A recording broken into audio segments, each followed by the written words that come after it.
Hello and welcome to the University of Southern California. I'm Vanessa Gomez-Brake, the Associate Dean of the Office of Religious and Spiritual Life.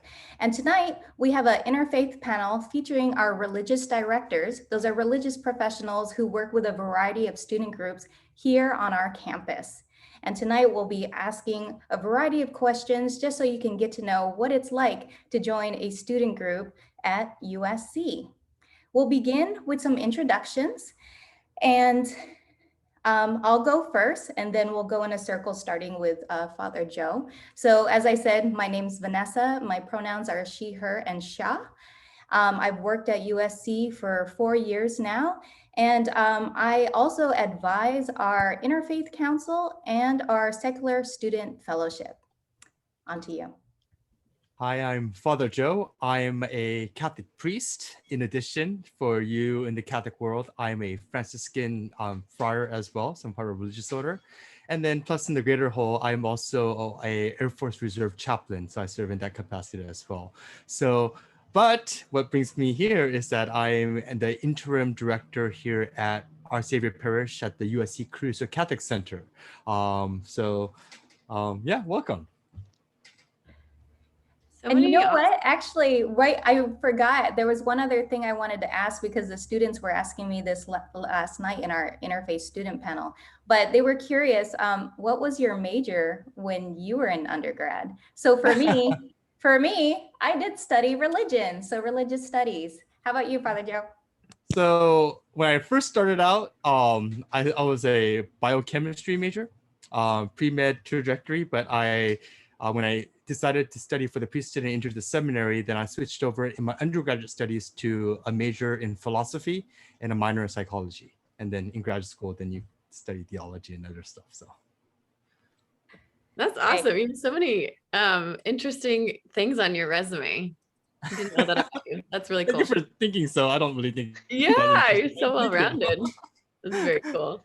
I'm Erin Crumley. I'm one of the team leaders of Cru Los Angeles. Cru is an interdenominational Christian ministry that's open to people of all faith backgrounds. I've worked with USC students for a handful of years now, and I also started out pre-med-ish. I graduated with a degree in psychobiology from UCLA. So I still get questions all the time what psychobiology is. And honestly, I haven't come up with a good way to describe it. So that's, yeah, some combination of psych, bio, all that stuff. How about you, Jordan? Hi, I'm Jordan Walker. I am the Assistant Director of Advancement at USC Hillel, the Center of Jewish Life at USC. And I use she, her, and her pronouns. I actually double majored in political science and global gender studies in undergrad. I tried to do women's studies along with my religious studies for a minor. I just didn't get there, but I'm this close. I was this close. Well, I've already learned some things about you that I did not know previously. So thanks to all of you for being here this evening, and let's get started. We have our first question. I want to know a bit more about you and what your role is with your organization. And perhaps tell me one of the favorite things you have about working with students in this capacity in your particular role. And we'll start again with Father Joe. Okay. So my capacity as director is I basically help guide or steer our ship. We have 2 other full-time campus ministers. We have 6 focus missionaries and 4 student leaders that comprise of our kind of core team. So all of these people are here present to serve all the students that come here, not just those of you who are firmly rooted in the Catholic faith, but anyone who might have questions, but also, they'll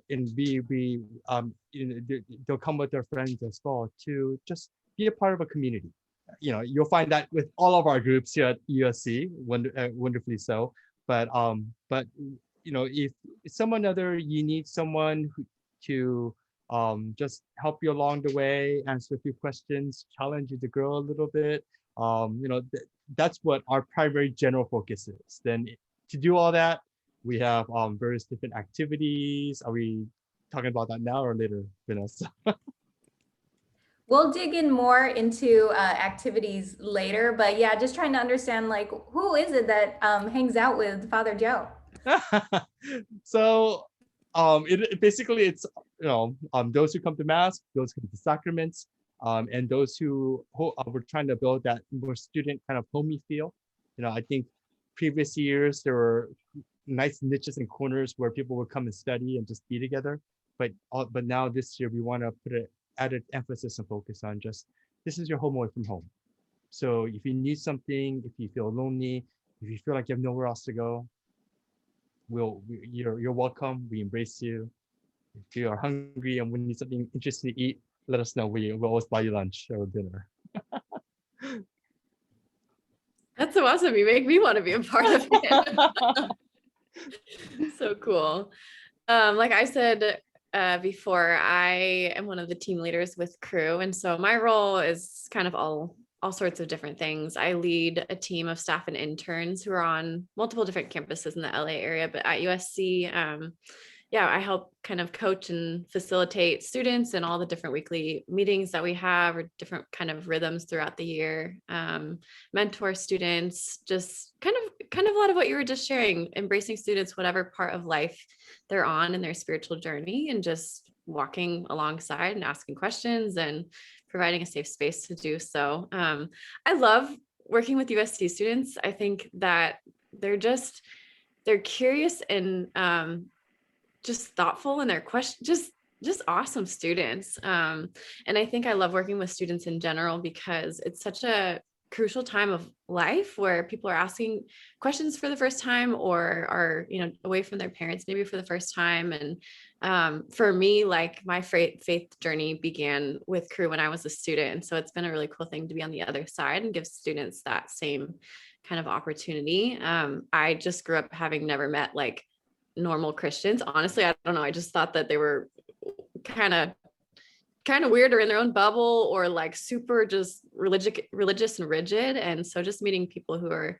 genuinely following Jesus just showed me a different side. And so you said if there were any fun USC stories, one thing I think that highlights our students well is this past year, or last March, when everything shut down because of COVID and we shifted to online, some of our students were like, okay, let's get creative. Like, how do we stay connected? How do we continue building community, having the conversations we're having? And like a lot of, groups and students, there was tons of creative things that came out from that. But one of them, our students were like, we should make a podcast and just have different people within the community, speak every week. And the next week it's up and running and it's all professional. I'm like, how did you do this? I could have never come up with something like that. And so they're entrepreneurs, they're problem solvers, they're creative, they connect well.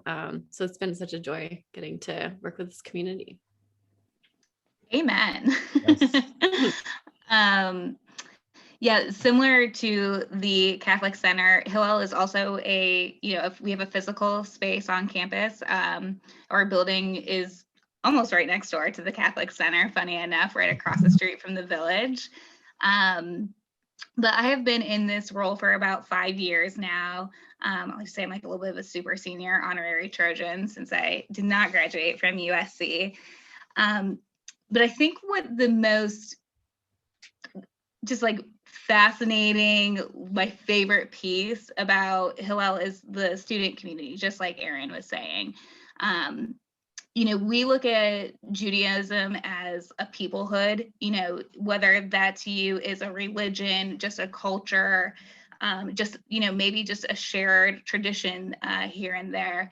But our community is really diverse and dynamic. So, our student leadership and, who makes up our community really ranges from people who are interested in converting to Judaism, to people who grew up Orthodox, going to day school, who consider themselves Shomer Shabbat, to people like myself who are interfaith and just kind of curious about learning about Judaism and the culture a little bit more. But yeah, similar to what Aaron was saying, we like to say that we're student-led and staff-supported. So, In addition to myself, we have 8 other staff members who are really here just to help students launch whatever ideas or initiatives or community building programs that might come to mind. It's kind of interesting because we'll be talking to prospective students and they'll say, well, what does your Shabbat, your Friday services look like?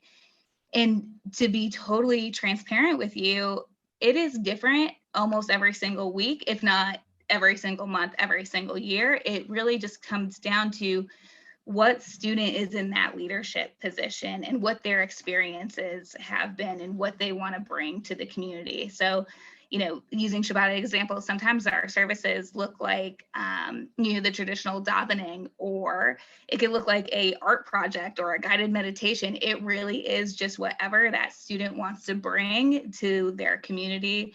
And I think, like you said, Erin, they're entrepreneurial and you just never know what type of service you're going to walk in, what type of program you're going to get. And I think that's the beauty of it. That's awesome. Wow. Yeah, you're bringing up that all the creativity that we've seen over this pandemic times, and it just shows that how eager students are to connect, even despite the distance and the inability to be in person, how committed they are to these communities of belief, religion, spirituality, all of that. And I love that all of you stayed so engaged with students. I know it was hard to feel close, right, during this time, and yet I've seen more students reaching out over this last year than maybe I see usually, because at the University Religious Center, we have students coming in and by like all the time. But for a student to actually email or to actually pick up the phone, like that's been a different experience. And I'm so glad that they're still doing it. So one thing that I wanted to raise, just given what I was hearing from, especially you, Jordan, is like the diversity of beliefs on campus as well as backgrounds. And so one thing to represent that, we have, several thousand students on campus. We are a global school in a global city with all the religions of the world right here on our campus. And I also think about how we have 11,000 international students too. And that brings so much more diversity into the classroom and into our student life as well. And so at the University Religious Center, we like to say everyone is here, everyone from atheist to Zoroastrian, Buddhist, Muslim, Jew, Christian, we're all here and we're getting along. And my job, of course, is to support all our students as well as our staff members in really pursuing their religious and spiritual lives. And I'm glad to be partnering with all of you in this work. I feel pretty lucky actually to be able to do this in this capacity. So let's move on to the next question. And Erin, we'll have you start first for this one. The question is, what can students expect from getting involved with Cru or other religious institutions that you're affiliated with at USC? Yeah, it's a great question. I think going off what you were just saying, we just want to be an open space for people to come and be and belong and have space to just journey and figure out what that is. So we are a Christian non-denominational or interdenominational ministry. And so students who come in who are looking for a Christian community, there's space for them to grow in their walks with God. But like me, there's a lot of people who came in just kind of curious or just kind of, I don't know, just pop in for a day or two to see what's going on. And there's people who are like, I'm just exploring faith things. And so I'm going into a bunch of different religious meetings and seeing kind of where I land. And so we're happy to be one of those places for people, or a landing place, whatever that is. And so, yeah, I think our vision is just that people have a space to grow and ask, and whatever that looks like. What that looks like kind of throughout the year is it might look different this year than it has in years past. I think this past year has given good space to recreate and just reimagine what actually we need, what works and what doesn't work. So, but generally we'll have like small group kind of meetings or Bible studies. There's prayer times throughout the weeks, retreats and conferences students can go to, summer opportunities, sometimes summer mission trips. And then our larger midweek gatherings each week. And so, yeah, all sorts of different social events, I'm sure, as everyone has, just to hang and be. So, yeah. Yeah, we are also, very much just come be in our space, meet other people. What you can expect when you go to Hillel, I know I just said it's very hard for me to tell you what to expect because everything is so different based on our student leadership. But we have a pretty robust student leadership team. We have about 40 student leaders, and we are always, encouraging any student who wants to get more involved to join one of those committees. So we have all of our programs will fall in what we call our program priorities. One of which is just social life and relationship building. So like, let's go get bagels, let's just hang out today. The other one is leadership development and mentorship. So we also has the USC Jewish Alumni Association. So we like to pair our undergrad students and our grad students with alumni who are, either practicing their faith similarly or in a professional position that students would like to learn about. So we do a lot of mentorship pairing. SEDEC, which is Hebrew for social justice. So we have a really robust social justice team. We do volunteer projects at least once a month. And as I'm going through these, I do just want to mention that although we are like the Jewish student union-ish, everybody, no matter what denomination they are always welcome to come to our programming and just hang out in our space, eat our food. We are here for the community, not just for the Jewish community. But we also have ritual and spiritual life, Jewish learning, that kind of spiritual, religious, learn about what Judaism is piece. And then lastly, we do a lot of Israel engagement and education. And then we have a wellness pillar. Every Friday night is Shabbat dinners, ranges from about 70 to 170 students, depending on like if Coachella is happening that weekend or what's going on. But just pretty much every single day of the week, there is a different student-led program going on. So anyone who's just curious, I would just encourage you, come by, just walk in and, jump in.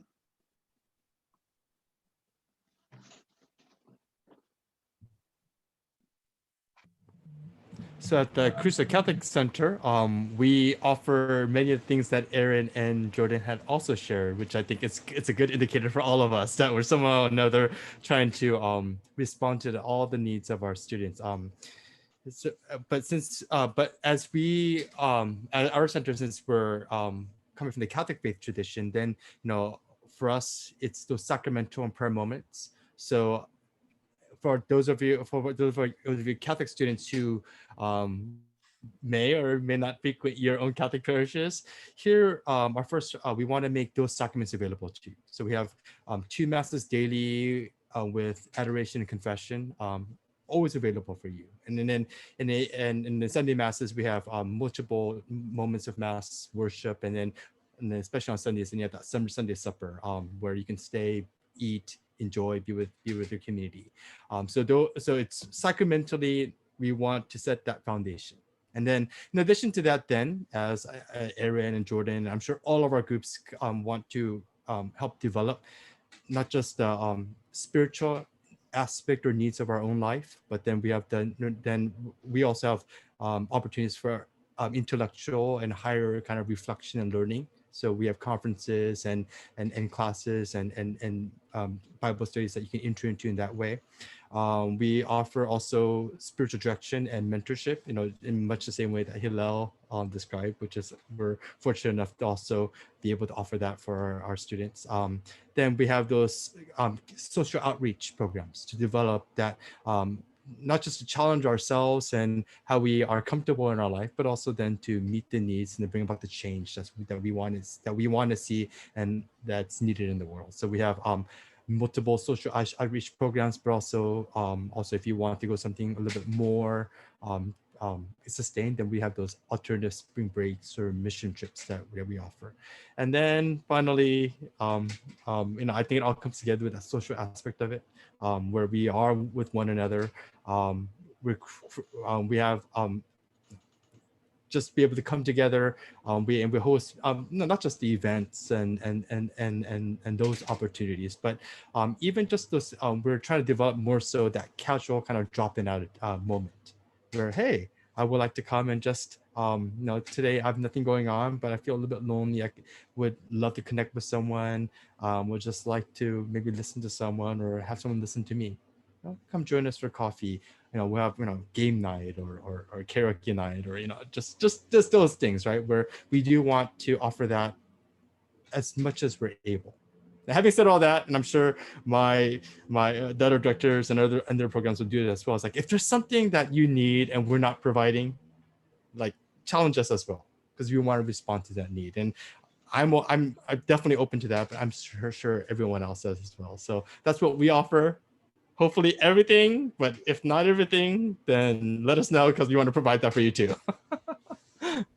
No, and that's a great point, because in terms of our sort of religious backgrounds and so forth, there's certain structures that we're offering, right? Based on what we know, and that comes from our traditions and our heritage and all of that. But then what I love about USC is that we do let students lead. And so I'm hearing that from all of you, that all of you have students in leadership roles, which is not only, great for them to lead those gain those skills, but also to really navigate where the student energy is, because you want to feed these students what they want to eat, right?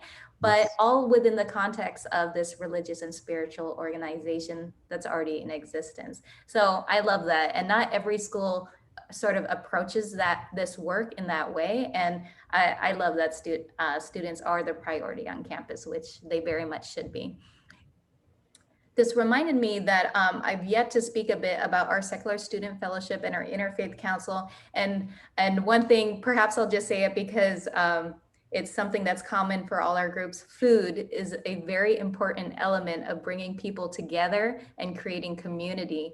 And so every week, our Interfaith Council hosts a dinner. It's typically Wednesdays at 7 p.m. and it's a vegetarian dinner, and the students lead an interfaith dialogue so that anyone of any religious or spiritual background is invited and welcomed in, and welcome to bring their whole self, questions and all, right? And so whether you want to be affiliated with a religious institution or you're an atheist, you can know that you're welcome there too, just as you're welcome to all of these spaces to explore what it is to be spiritual, right? And to be in relation, in community.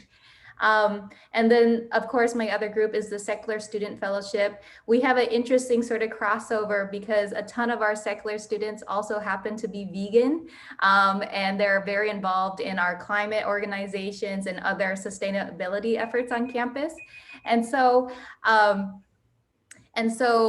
our meals that happen to be on Sunday nights, which I think some of our folks are doing too on campus, we always do a vegan meal every other Sunday night with our secular students. And not everyone is vegan, but a good number of them are. And we're yet to get any complaints because no joke, my husband is a chef and he's the one who's cooking, and he's doing a pretty good job so far.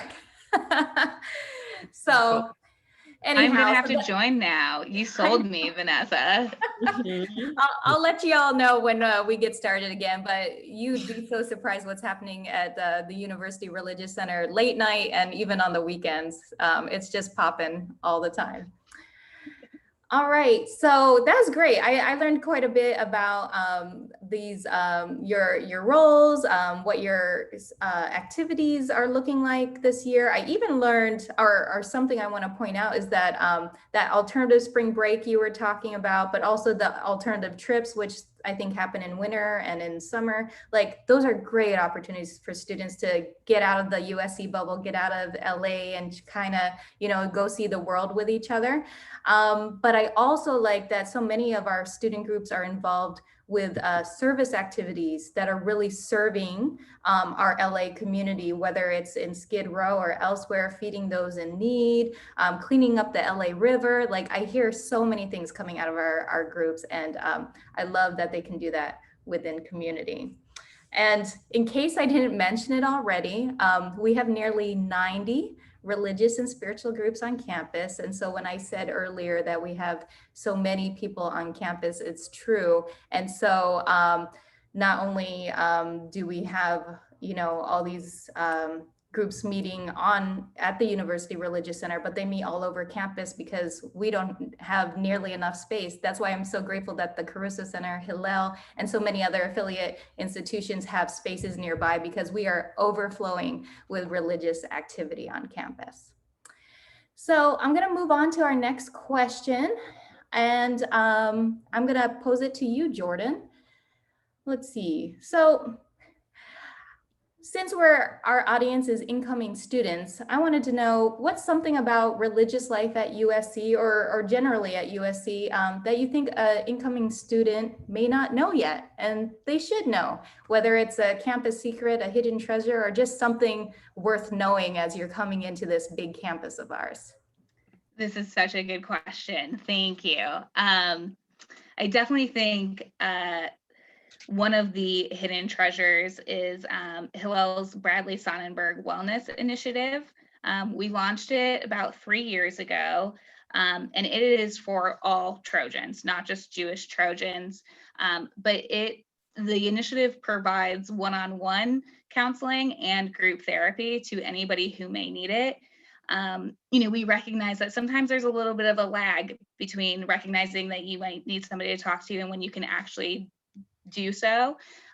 So the Wellness Initiative at Hillel has 2 staff members, one who is a licensed therapist, and our other is the director of wellness, whose main job is to really just infuse almost every single program, meeting, coffee date that we do with some sort of wellness element. So whether you just need, somebody to talk to really quickly, whether you are looking for guided meditations, which I know also the Office of Religious and Spiritual Life does a lot of, this is just another wellness resource on campus. And if we can't provide you with what you're looking for, we have a lot of connections with both the USC community, the Jewish community, and just the greater Los Angeles community. And we can help, triage and get you what you need when you need it.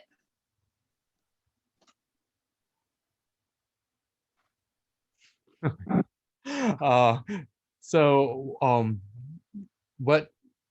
I'll say it this way: our pastor, and if you come visit us, you'll meet him, Father Richard. He describes our parish, that building right there, and I'm putting it in our spiritual background. He affectionately recognizes it and says that it's the prettiest church in all of Los Angeles, and I very much have to agree with that. Just in terms of the care to make it into such a beautiful sacred space, it's different than most of your home parishes, for those of you who are coming from home parishes. So I think that's one of those hidden jewels that I think as a Trojan that you're able to kind of partake in and enjoy. Now, in addition to that, we like to hope or think that that's the type of care and celebration that we would like to provide to all you that come. So whether in the big, larger group opportunities to even the most individual one-on-one moments. We have a lot of spiritual directors that and just mentors who can accompany you on your journey at whatever level, whatever question, whatever place that you're at in your life. We hope to respond to that in that same type of kind of care. So, and hopefully in that way, as you are going full tilt in your academic study and learning and self-discovery, we hope to be able to help you to discover not just your relationship with God, but your own spiritual life as well, which I think makes us all well-rounded, but I think that's the way that we're supposed to be, right? So, yeah, and then just personally, the other hidden secret is really, if you want something like Like, you want a meal? Just ask me your father. Like, you don't have to know us. Just say, Father, just buy me a lunch today. And we'll say, we'll make it happen. That's probably a secret that most people don't know, but literally. And if we don't try something adventurous, LA is so wonderful. So many restaurants and hidden treasures. And Father and I, we're kind of foodies. So we'll make an experience for you. That's another hidden treasures that we offer at the center. So yeah, so I'll stop there. Father Joe, I just have to add, before COVID, we used to eat my lunch almost every single day in your courtyard. It is a beautiful, quiet, serene space that like was perfect for that middle of the day, like I need to take a break moment. So thank you. And as a Jew, like felt totally welcome, comfortable. It's a beautiful, beautiful, warm space. Having said that, that's the other place where I love to hang out is the balcony. Have you been to the balcony? Oh, no, I haven't. Yeah, come on by. I'll show you where that is. That's a beautiful place too, which is overlooks everything. It's a nice quiet place. That's another hidden treasure. I think the architecture snuck it in there. Okay, well, I was gonna add when you said hidden gem, the first thing that came to my mind was that upstairs room in the Caruso Catholic Center that has like, I think it has a fireplace. There's these cozy couches. It feels like a Harry Potter. I always feel like I'm like, and I didn't go there as a student. Now I'm staff, and so I can't just go home for like a few minutes or whatever between classes. So I've always looked for cozy places, and it's like my first go-to. It's so amazing. That place is just, it's special. It's great. This is me talking not as a Trojan, although now I am. The philosophy library is an awesome hidden gem. Maybe it's something everyone knows now. I don't know. But to answer your question about something about religious life at USC that incoming students might not know about, I think this group is a really good example of that. Like that there's really a community and we're for each other. There's not competition. There's not like this weird whatever. I just have felt so supported and just in community with the other religious directors, the other organizations that are on campus as well. And what we have, is it monthly or bi-monthly? We'll have meetings with the religious directors. So there's 50, I don't know, however many of us. Yeah. It's monthly, and we have nearly 50 religious directors. And so those are religious professionals representing a variety of traditions. Yeah. Mm-hmm. Yeah, so it's just cool. And then I think in general, we as crew say at the beginning of all of our meetings, like we're not here to compete with the other ministries or the other groups. We want people to end up where they're meant to be. So where they feel at home, where they're going to grow and be challenged and stretched and find belonging. That's where we want people to be. And so, I think it's just been such a sweet place. I didn't mention this before, but Crew also has a couple other ministries that are attached to Crew. And so there's Athletes in Action, which is meant for athletes, and Bridges, which is the international branch of Crew. So for international students, there's all sorts of opportunities as well. But so many great groups all around, even like represented here. I didn't know you guys beforehand, but this has been really cool.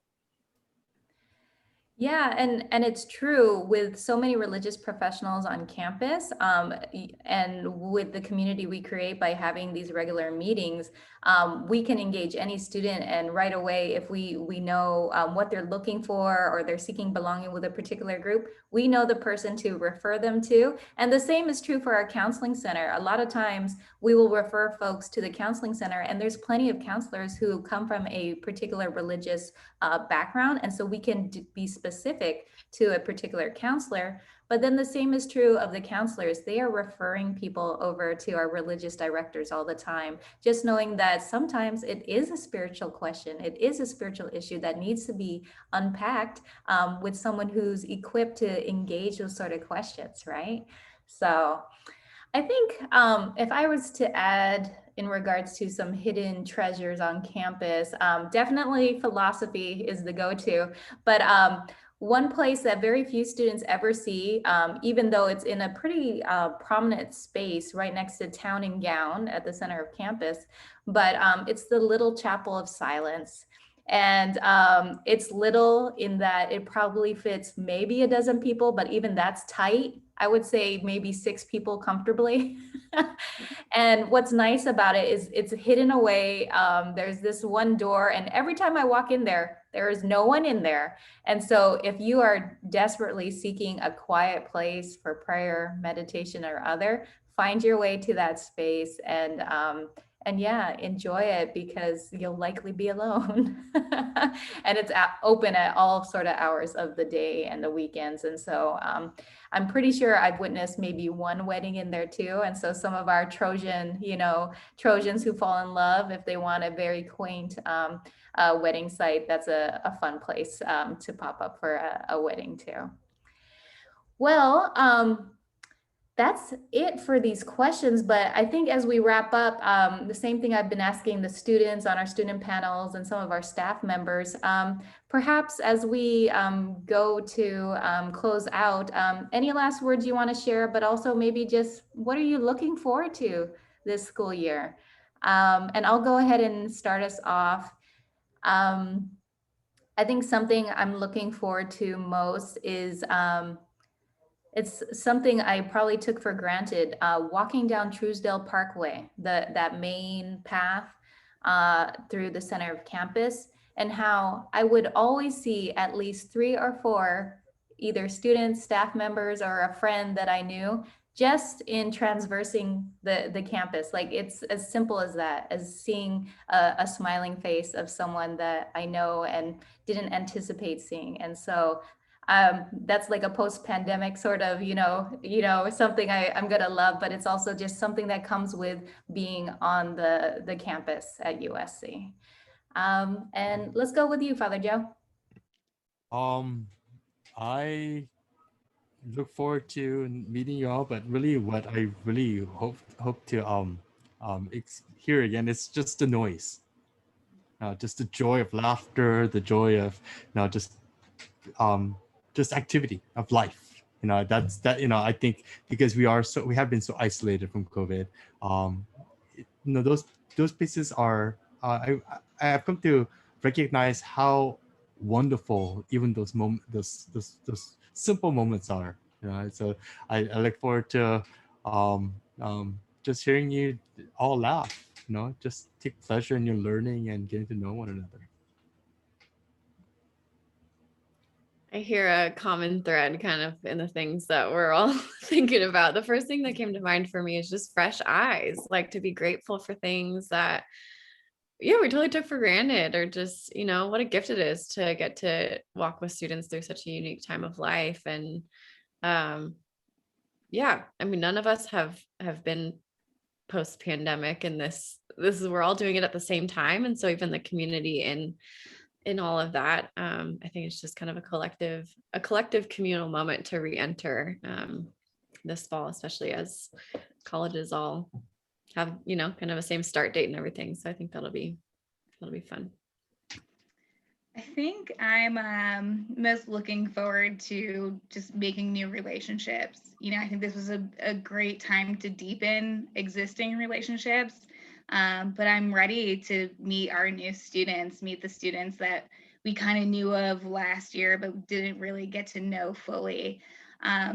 And, in the same breath, I'm really excited to watch the students make new friends and meet people. I think, just watching that first moment of like, playing the Jewish geography or, talking about traditions and whatnot, I'm ready for that to come back. All right. Well, on behalf of USC and the Office of Religious and Spiritual Life and all our religious and spiritual groups on campus, I thank you for watching this video and attending this evening, and we look forward to seeing you on campus. Take care and fight on.